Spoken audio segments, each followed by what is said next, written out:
mais uma vez, mais um vídeo. Minha preocupação agora com os meninos do IFBA. O Enem passou, foi domingo passado. Prova de humanas. Caiu muito Vargas, ditadura de Vargas, ditadura militar. Né? Como eu havia dito em sala, é o contexto que nós estamos vivendo, eleições, muita gente falando sobre ditadura, falando sobre militares no poder, né? A eleição do presidente Jair Bolsonaro, né? Inclusive hoje de manhã eu vi um comentário que não me agradou muito, né? Eu ainda não entendi por que e a repercussão que vai ser acabar com o Ministério do Trabalho, não entendi ainda, vou ver ainda, buscar mais informações, pensar no assunto. Mas ontem na aula do IFBA eu falei sobre a década de 60. Na verdade eu dei uma geral de tudo que nós vimos durante o ano. Meus meninos estão comigo desde fevereiro. Nós não esperávamos a mudança no conteúdo, né? E quando o edital saiu, eles ampliaram o conteúdo. O conteúdo agora é o mesmo do Enem, né? Amplo, né? Cai tudo. Aí você vê, no Enem eles vão de pré-história e dias atuais. E não cai quase nada de antiguidade, de pré-história. Para que cobrar? Só para encher as meninas de conteúdo, obrigar a estudar um monte de coisa, desnecessário isso. Eu sou a favor de que nesses concursos, nessas provas, só tinha que cair história do Brasil. Acabou. Só história do Brasil. Lá fora eles não estudam nossa história porque a gente tem que estudar a história deles. A gente estuda a história deles na escola, mas para concurso, Enem, IFBA, concurso público, tinha que cobrar só a história do Brasil. E a nossa história é o que nos interessa. Aí fica enchendo de conteúdo, não adianta nada. Bota lá uma lista imensa de conteúdo, não vai cobrar tudo e não cobrou. Mas deixa lá. Um dia eu vou ser ministro da Educação, um dia eu resolvo isso. Mas ontem eu falei sobre os anos 60, né? Falamos sobre os fatos importantes dos anos 60, né? Falamos sobre segregação racial nos Estados Unidos. Tá? Lembre que até a década de 60, nos Estados Unidos, havia toda uma questão de esconder, né, que houve escravidão, que havia um negro nos Estados Unidos. Se conviviam com os negros como se o negro não existisse. Não existe isso, né? Então haviam lugares específicos para negros, para brancos. Negros eram proibidos de frequentar os ambientes onde tinham os brancos. Praças eram proibidas. Tem um filme que eu gosto muito, chama-se Mississippi em Chamas, é baseado numa história real. Vale a pena assistir, muito bom. Mississippi em Chamas, anote essa sugestão. E o início do filme mostra dois bebedouros, para brancos e para negros. Tem uma cena do filme que tem um restaurante. Aí no restaurante tem as mesas tipo refeitório, que é a área para os negros, e tem um restaurante bonitinho, arrumadinho, com as mesas separadas para os brancos. Havia lugares específicos para negros nos ônibus e para brancos. Então havia um apartheid. Eu sei que o apartheid é uma referência à África do Sul, mas até a década de 60 nos Estados Unidos era mais ou menos assim que funcionava. E aí na década de 60 começam as lutas contra isso, né, a favor da igualdade. E aí alguns ícones nessa luta são muito importantes, como Martin Luther King e Malcolm X. Né, e os dois acabam sendo inclusive assassinados nessa luta contra a segregação. Aí ontem eu citei a Ku Klux Klan, que é criada com a Guerra Civil, a Guerra de Secessão. Citei também os Panteras Negras, que são muito importantes na resposta dos negros a essa violência sofrida por causa da segregação. Né? Aí eu comentei sobre o discurso de Martin Luther King, I have a dream, eu tenho um sonho, e encerrei falando sobre a eleição de Barack Obama, né? Um presidente negro. A gente falou sobre a segurança dele. A segurança mais eficiente do mundo é o do Papa, né? Ou pelo menos era, até Francisco assumir. E a segurança de Barack Obama foi tão reforçada que ultrapassou a segurança do Papa. E por quê? Porque ele era um presidente negro, né? Em um país onde existe um forte preconceito, ainda existe um forte preconceito, em algumas regiões do país, não vou generalizar, principalmente nos estados do sul, em decorrência da Guerra de Secessão, da escravidão, né?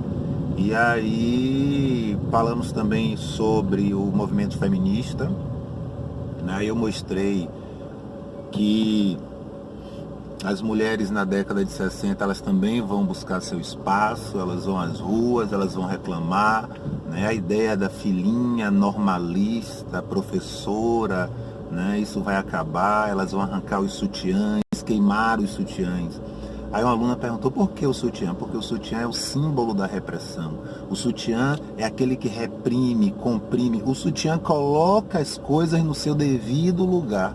E é por isso que o sutiã é queimado, é o símbolo da repressão. É por isso que outra característica da década de 60, o movimento hippie. No movimento hippie as mulheres não usavam sutiãs. As mulheres não faziam as axilas. As mulheres não penteavam os cabelos. Né? Então havia uma liberdade. Né? E aí eu já acabei citando uma terceira característica, que é o movimento hippie, que é fortemente marcado pelo movimento de Woodstock. Né? Então, Woodstock vai acontecer, era um evento para 50 mil pessoas, eles receberam 500 mil pessoas, de todas as cores, religiões, cultos, credos, e o que era para ser um grande incidente acabou se tornando uma grande manifestação de paz mundial. Né? Depois do evento, apenas uma morte foi contabilizada, e não foi por causa de violência. Né? Então, o movimento de Woodstock retornando à questão das mulheres. Na década de 60, as mulheres vão ganhar sua maior representatividade nas histórias em quadrinho. Né? Surge a Mulher Maravilha. Né? Então, a Mulher Maravilha, que é o símbolo das mulheres da década de 60, da luta do feminismo, segunda onda feminista, foram 3. Né? As mulheres, elas não querem só a igualdade dos homens, elas querem também o espaço na busca do trabalho. Né? Elas não querem ficar em casa e cuidar dos filhos, elas querem sair, elas querem trabalhar. Isso é década de 60. Outra característica da década de 60 são os movimentos juvenis. Né? É proibido proibir na França, os jovens vão às ruas, né? Os homens não querem mais seguir o corte militar. Né? Então os pais obrigavam os filhos a terem cortes militares, cabelo baixo dos lados, um pouquinho mais alto em cima. Né? A Constituição de 46 aqui no Brasil tinha um princípio que era o princípio da hierarquia, ou seja, dentro de casa havia hierarquia e todos deviam obediência ao patriarca da família. Né? Então não só os filhos, mas a esposa também. Esse princípio não existe mais. A Constituição de 1988 aboliu esse princípio. Então hoje existe a igualdade dentro de casa, isso é interessante. Uma outra questão interessante sobre a década de 60, né, além do movimento feminista, além da luta da segregação racial, além dos movimentos juvenis, é a questão da música, a musicalidade. Lembrem que esse ano é aniversário da Bossa Nova. Né? Então pode ser que as provas que vocês forem fazer, no meu caso aqui eu estou ensinando para o IFBA, né? Pode ser que caia alguma coisa sobre Bossa Nova, já que é o aniversário da Bossa Nova. João Gilberto, Vinícius de Moraes, Tom Jobim, né? E além da Bossa Nova, logo depois vão vir outros movimentos, como o movimento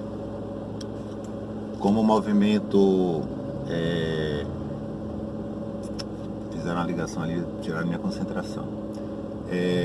Como o movimento tropicalista, os Mutantes de Rita Lee, né? A Jovem Guarda de Roberto Carlos. Os meninos, eu estava comentando com os meninos ontem que a gente assiste os vídeos dos Beatles e não entende onde é que está a revolução, né, nos Beatles. Porque eles são tudo arrumadinho, bonitinho, paletó, gravata, ali tocando, tudo harmonioso ali certinho, as notas certinhas. Né? Help, somebody, help. Né? E a gente não vê onde é que está a revolução. Eu comentei com eles, o corte de cabelo. Né? Os Beatles usavam cabelos compridos, e mesmo que arrumadinho, mesmo que Justin Bieber, mas era um corte de cabelo comprido e os pais não aceitavam isso. Homem não podia ter cabelo comprido. Né? Então começa uma revolução, eles são importantes por isso, mas aí vão vir os Rolling Stones que vão barbarizar, e sim, você vai ver uma revolução, vai acabar aquele padrão arrumadinho. Os Stones faziam uma bagunça na Inglaterra e na Europa e no mundo todo, né? Aqui no Brasil vai influenciar vários movimentos também. O rock no Brasil, o Raul Seixas, né? Serguei, que é o primeiro roqueiro do Brasil, ainda está vivo. Ele é cover de Mick Jagger no Brasil, namorou Janis Joplin, moraram, né, em Arembepe, aqui na Bahia. Arembepe é uma praia, fica localizada a cerca de 40 minutos, menos de 1 hora de Salvador, e até hoje existe uma aldeia hippie na região, porque Janis Joplin morou ali, né? E então existe toda essa questão. Então repassem aí, década de 60, início da década de 70, nós vamos ter movimentos feministas, nós vamos ter a luta contra a segregação racial nos Estados Unidos, nós vamos ter os movimentos juvenis, nós vamos ter o Woodstock, o movimento hippie, né? Teve um ano que eu fiz um projeto na escola que eu trabalhava com os alunos e a dona da escola autorizou que a gente fizesse o projeto a manhã toda, né? Então a gente vivenciou o projeto por uma manhã toda. E o projeto era anos 60, né? 68 para ser mais específico, que é o ano mais importante, mas meus alunos foram caracterizados. Então a gente pegou final dos anos 50, anos 60, anos 70. E aí cada sala ficou com um período diferente e eles foram para o colégio caracterizados.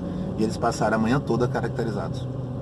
Assistiram às aulas e eles faziam nos corredores, na troca de um professor para o outro, e no intervalo eles faziam dramatizações, né? Teve um aluno que foi de James Dean, eu tive alunos que foram de John Travolta, Grease no tempo da Brilhantina, final dos anos 50. Eu tive alunos que foram de hippie, eu encomendei uma roupa, eu fiz uma calça boca de sino, eu fui pro colégio de boca de sino, de bota, de bata, botei um Black Power, né? Botei um medalhão, né? E foi um projeto muito legal, foi um projeto que até hoje, quando eu encontro esses alunos nas ruas, eles falam desse projeto, eles elogiam. E é interessante que você vivencia, né? E acaba aprendendo mais quando você vivencia esse projeto. Beijo enorme no coração de cada um de vocês, em especial os alunos que participaram desse projeto comigo lá no Marizia Maior. Certo? Beijo enorme, parabéns para vocês, parabéns a todos, boa prova e a gente se encontra por aí. Tchau, tchau.